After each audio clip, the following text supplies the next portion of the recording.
In this episode of Travels with the Bondi Vet... I'm about to embark on a safari where the jungle is the urban kind. Chris visits a city with more pets than children. Bunny time? Bunny time. Experiences a 3-hour holiday in a South Pacific paradise. Are we really doing this? Oh my God! And goes on a 600-kilometre journey in the Australian Outback to deliver some mail. There's no subtlety. It is just extreme and sort of whacks you in the face.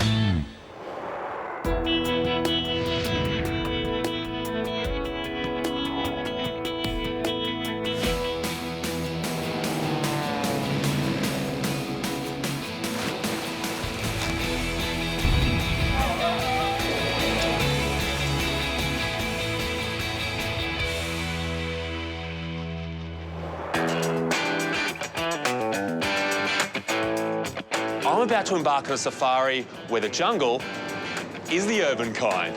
Japan now has more pets than children. More than 22 million versus 16.6 million. The majority being canine. And the epicenter of pet paradise? The capital of Japan, Tokyo.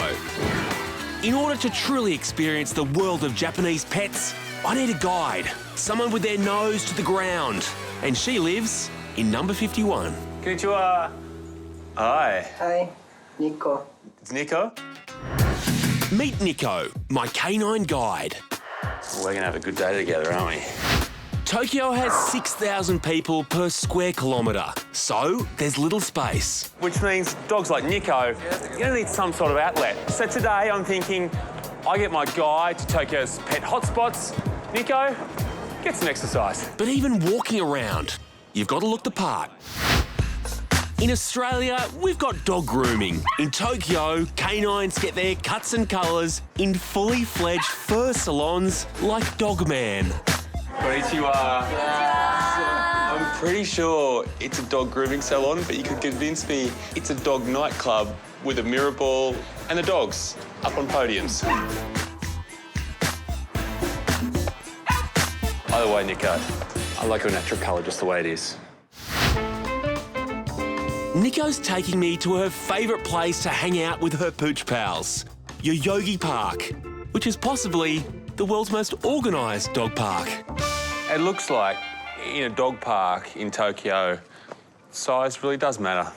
If you're a medium or large dog, this is your playground. For those not so large, this is your area. I'm sorry, buddy, you're dreaming. Tokyo used to be the people-watching capital of the world, but the dogs of Japan even put the catwalk to shame. What are you wearing? That is a fashion faux pas, if ever I've seen one. I can stay here all day. Or maybe not. Luckily, some things are universal. Sumimasen. Arigatou gozaimasu. Nico, it's time to leave. Nothing like getting the lowdown from a dog. Nico informs me that Tokyo's big reputation for shopping, it extends to even the smallest consumers. This is some sort of dog department store. Harness Dog is one of hundreds of doggy department stores in the city. And this canine hot culture has all really happened in the past 10 years. Sunscreen. It's not unusual for pet owners to see their dogs as children, but here they seem to get a new wardrobe every season. Well, when in Tokyo... I hope you know, Nico, we look ridiculous. Sure, the kimono look is so last year, but you know what? Nico's pulling it off. Nico is a Shiba Inu, a breed originally used for hunting, and she's sniffed out a final hair-raising experience. Look, I may be the tourist around here, but I know that you are most definitely not allowed in there. You be good. In a city like Tokyo, floor space is at a premium, so not everyone has room for a pet. You reckon your cafe at home has everything? No. That's why animal cafes have sprung up to give locals the chance to hang out with their furry friends. And in the case of the Rabbit and Grow Fat Cafe, it's bunnies. Bunny time?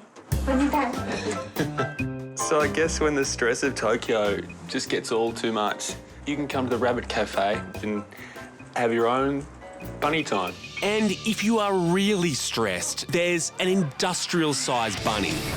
Big Bunny for Big Bunny time. Big bunny time. It's the biggest rabbit I've ever seen in my life. This bunny is not for the faint of heart.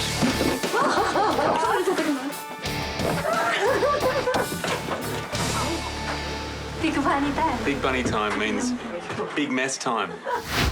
As good as this is, I can't help but feel that I'm cheating on someone about this size who's shown me one of the truly great days of my life. My kimono-wearing Tokyo guide, Nico.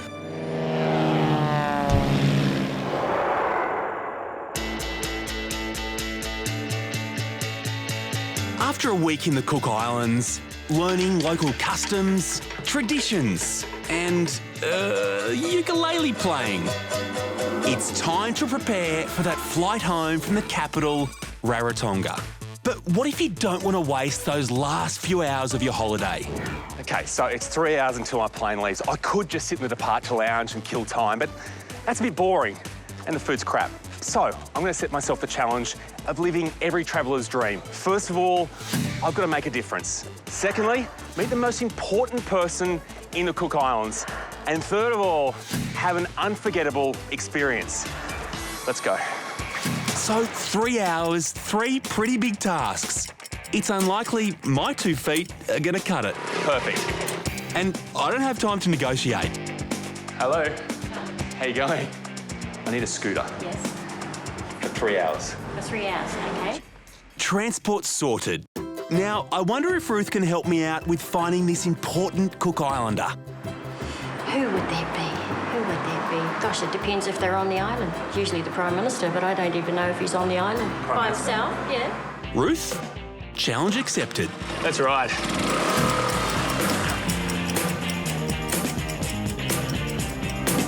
Hang on a second.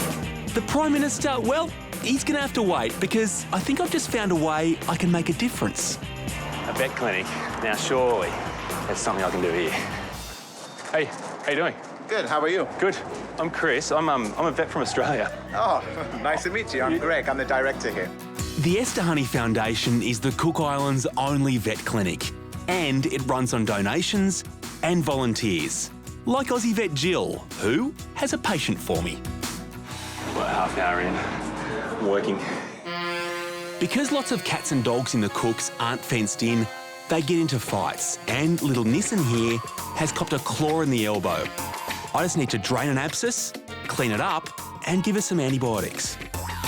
You're all done, little one. With Nissan serviced, it's time to find an important person. Now, if I was the Prime Minister of the Cook Islands, where would I hang out? Apart from under a coconut tree. Oh yeah, the Prime Minister's office. This cannot work, surely. I'm honestly expecting security to escort me out any minute. Hi there. I'm Chris from Australia. I don't have an appointment. Cook Islanders are renowned for being the friendliest people on Earth, but this might be stretching the friendship. Are we really doing this?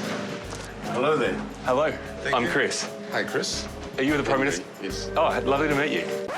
The funny thing about going unplanned is not preparing any questions when you meet the Prime Minister. It's a beautiful country you have. Well, I'm sorry about the rain the last couple of days. It's all right. Well, nailed that. Okay. Thank you. There's only about 30 minutes till boarding and I've still got to return this scooter. I guess 2 out of 3 ain't bad. Hang on a second. What is a jet blast area? I think I just worked out what a jet blast area is. You better hurry up.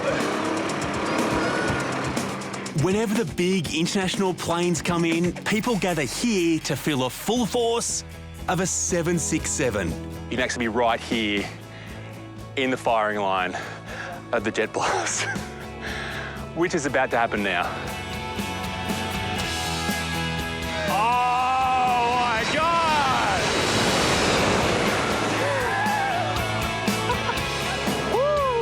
3 tasks, 3 hours, no problems.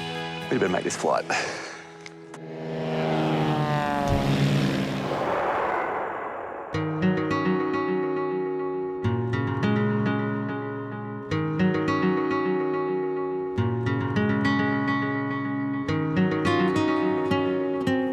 This is Cooper Pedy. Well, it's not Cooper Pedy. Cooper Pedy is a couple of kilometres that way.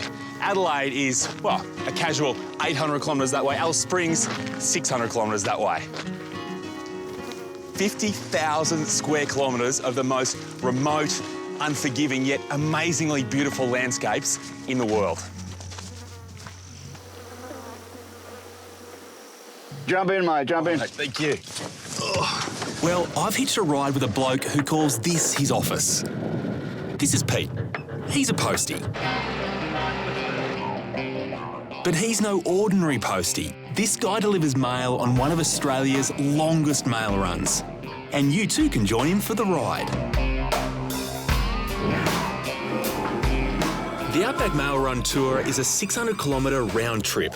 It starts in Cooper Pedy, stops in Oodadatta, William Creek and a couple of cattle stations along the way. Bit of mail for you, pal. Yeah, good on you. I'm just taking the first leg of Pete's mail run.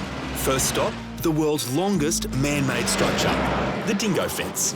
We're talking about 5,300 kilometres in length. It starts in the Great Australian Bight and ends up in Queensland. So it's all about keeping the dingoes and wild dogs away from the sheep. They're mainly from the sheep, yeah. Now, I know that the dog is really the natural enemy of the postman. It seems like a fairly dramatic way to keep dogs off your back, mate. It's the world's longest structure. Well, actually, the trouble is I'm actually going into where the dingoes are, so I've got a major problem. So you love the danger. Hence the big truck. Hence the big truck, yeah. Pete's tour isn't flat-out work, so when something interesting pops up, there's time to check it out. Hey, Pete. He's a poser, eh? How long are your arms, Pete? Yeah, right. Well, hang on, I can see his head. Hey, old fella. Isn't he beautiful, hey? Just when you think there's absolutely nothing out here, we nearly ran over this guy. He's a sand guy, and he makes a home out here in the dunes, in little holes, and eats everything from other lizards to birds' eggs, just scavenges his way around, and he's actually in pretty good condition. Down the hole you go, mate, go on.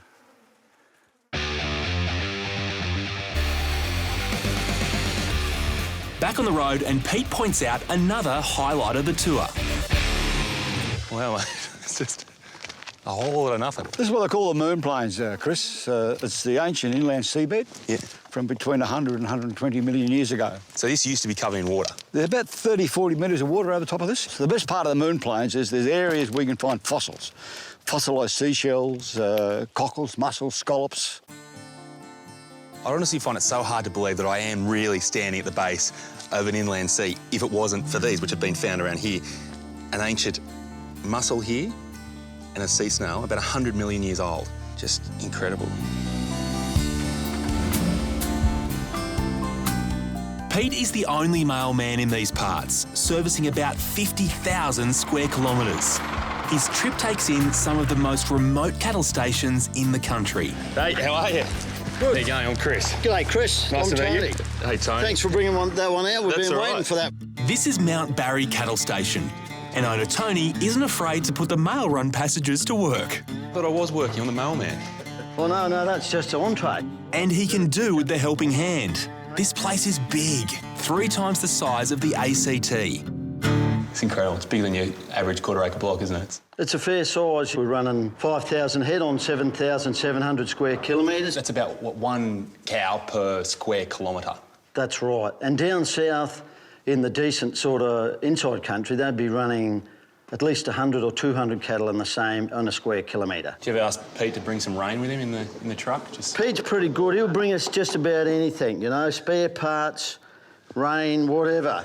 Cold box of beer. Yeah, no, he's excellent. Does the cold box of beer make the worry about the rain go away? Oh, it softens it really good. A good yarn, a strong cup of tea, some old-fashioned outback hospitality. All the best, Chris. Thank you. And it's time to say goodbye to Pete. Pete, thank you, mate. Oh, Chris, no worries, mate. It's been amazing. Good, mate. Very It's been unique. an absolute pleasure having you. No worries at all. Enjoy the rest of your trip, You and keep up the hard we'll work. catch you some one day. Eh? All right. Cheers, mate. All the best. Thank you. Pete still has 500 kilometres to go, but I'm travelling solo from here. I've timed my trip perfectly to catch a spectacular and rare Outback event. With the sun setting, my next stop is in sight. A town smack bang in the middle of the world's biggest cattle station, Anna Creek. So this is the William Creek Hotel. It's actually William Creek, full stop. This is the smallest town. It's situated in the middle of the largest cattle station in the world. To give you an idea of the size, this cattle station is the size of Belgium, right? Belgium has a population of around 10 million. This place, 15. And a dog. Food. Just about everyone who visits this pub leaves something behind. It's an Outback mecca for every true believer, four-wheel driver, grey nomad and adventurer with a passion for remote places. In the peak season, they serve 600 people a day. And apart from the beer, this is what they come here for. The stockyard. Wow. It's a mixed grill like no other. We've got whale, marinated kangaroo medallions, buffalo, we've got goat rissoles.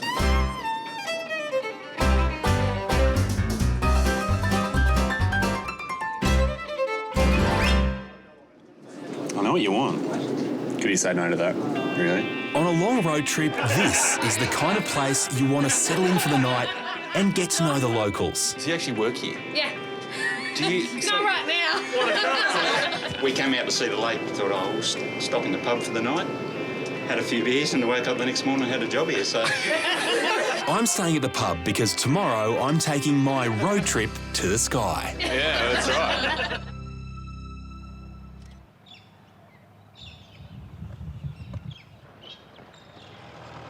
At first light, I meet my guide, Tay Shepherd, chief pilot for Wright's Air Charters, right next door to the pub. This is why you come to William Creek. It's worth getting out of bed for. As we make our way, another magnificent sight comes into view.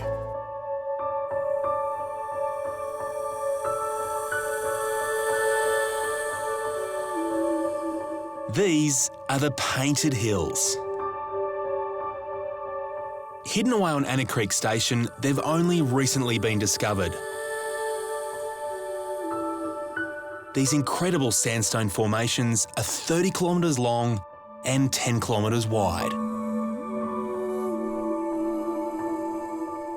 To me, they look like the golden peaks that used to sit on the top of Mum's lemon meringue pie.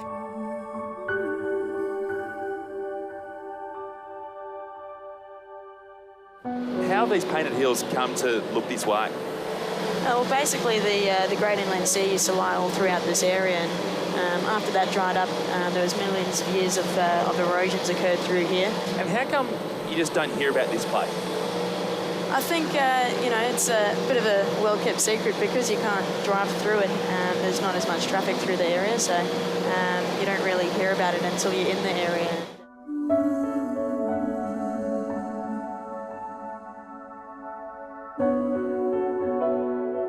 But on the edge of the horizon is the sight that I've been waiting for.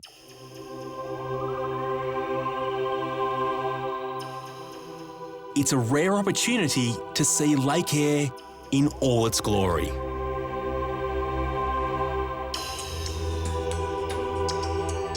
Full of life, 10,000 square kilometres of it.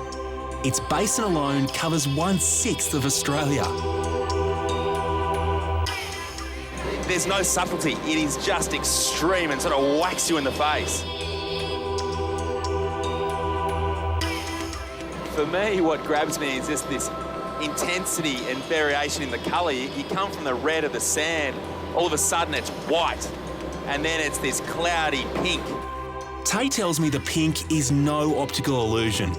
It's a massive shrimp in the water.